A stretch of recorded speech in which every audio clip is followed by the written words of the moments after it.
Just a day before Kenyans thronged the streets yet again for the commemoration of the June 25, 2024 anti-tax bill demonstrations, amid calls for officers involved in the fatal shooting of protesters to face the law.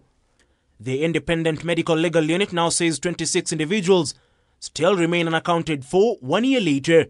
The statistics by the organization noted that 63 protesters were brutally murdered, 601 sustaining injuries, another 63 abducted, and a further 201 Kenyans arrested during the protests. Yes, please go ahead.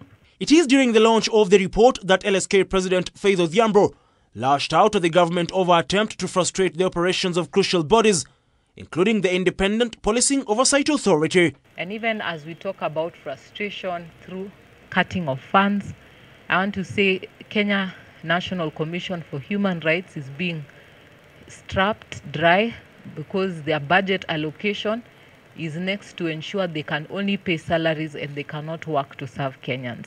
Similarly, the way IPOA is being frustrated, we must reject the narrative that enforced disappearance are unfortunate events or isolated incidences.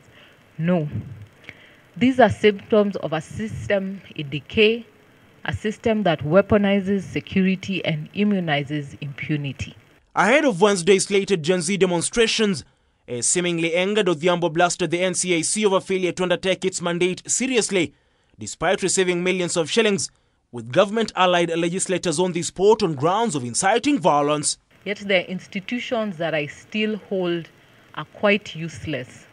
Like the NCIC, they're getting a higher budget allocation, yet we do not see the work that they're doing. A member of parliament saying the way they will carry boys and goons to come and beat people in Nairobi.